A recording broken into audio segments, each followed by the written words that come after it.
No hay camino que me detenga, voy por el mundo como quiero, listo voy para lo que venga, porque yo soy un mochilero.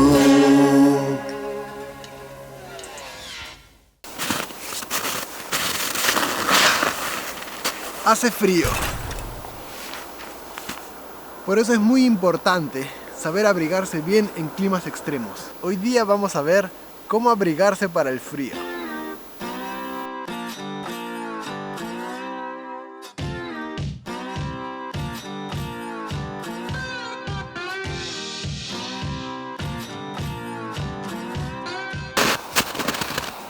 Primero que nada, las botas. Si vas a caminar en la nieve, necesitas unas buenas botas que permitan que el agua no ingrese, unas botas impermeables.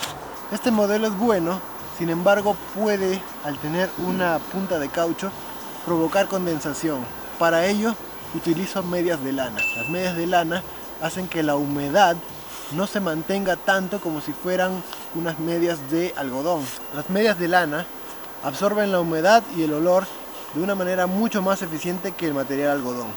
En condiciones más extremas utilizo dos medias, una delgada, también de material sintético, y una más gruesa de lana, para poder evitar las ampollas y al mismo tiempo causar más protección y llevar menos equipaje, de modo que puedo reutilizar la que está en la parte exterior. Hola, perro. Entonces, las botas son primordiales para poder caminar en la nieve. Si quieren tener los pies secos, traten de tener medias de lana siempre. Otra cosa esencial es que, aparte de ser unas buenas botas, sean altas y soporten temperaturas por debajo de los 0 grados. Otro consejo que les doy es que siempre lleven un par de medias de repuestos para que en algún tipo de parada que puedan hacer, puedan cambiársela en el caso que se humedecieran un poco. Los climas extremos son peligrosos para tener los pies congelados y seguro que no queremos eso. Pantalones y casacas. Estas vienen con un número de resistencia al agua por milímetro cuadrado. Usualmente desde 15.000 a 20.000 hacia arriba estamos hablando de una buena resistencia para poder arrodillarse, echarse sin tener problema de que el pantalón o la casaca se moje. Esto es perfecto para ir a la nieve, para ir a climas extremos. Pero ¿qué cosa hay debajo del pantalón y debajo de la casaca? Lo importante es tener capas, varias capas, de modo tal que si tengo calor puedo liberarme fácilmente refrescarme y dejar ventilar un poco, y si tengo demasiado frío cerrar de inmediato. La primera capa, la que está en contacto con la piel, debería ser de un material sintético, pues esta se seca muy rápido. Si fuera de algodón se mantendría húmeda.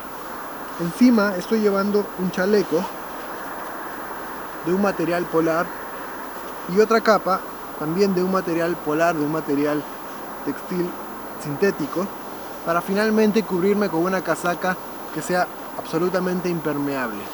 Aquí podemos ver en la República Checa cómo aconsejan para salir a esquiar en la nieve. Primera capa para absorber el sudor, segunda capa para cubrir de las temperaturas y tercera capa para la humedad, la nieve, la lluvia.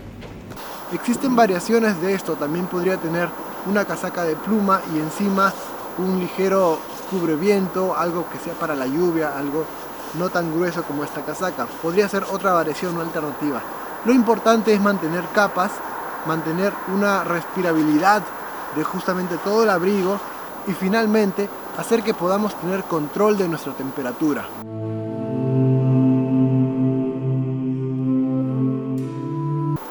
Si llegáramos a transpirar demasiado, si llegáramos a tener frío, lo último que debemos hacer es quitarnos la ropa, es dejarla que se enfríe en estas condiciones para volverla a cubrir. Hay que mantener la humedad inclusive caliente hasta llegar a un lugar que nos permita cambiar las ropas de inmediato. En la parte baja, lo mismo.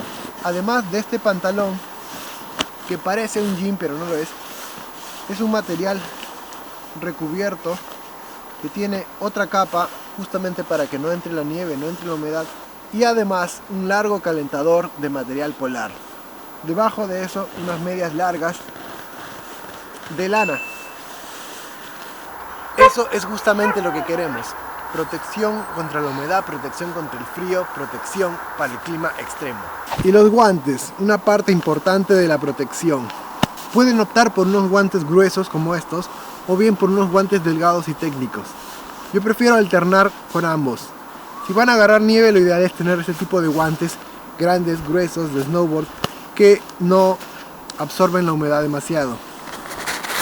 De este modo ustedes pueden agarrar un poco de nieve y saber que los guantes no necesariamente se van a mojar, o si se mojan va a suceder después de un largo rato manejando la nieve.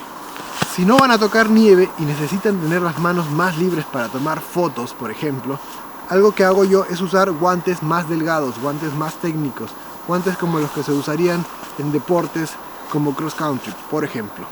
Y por último, no se olviden que la mayor cantidad de calor y de frío entra por la cabeza y por los pies. En un clima como el día de hoy, frío, pero de día, la capucha para mí es suficiente.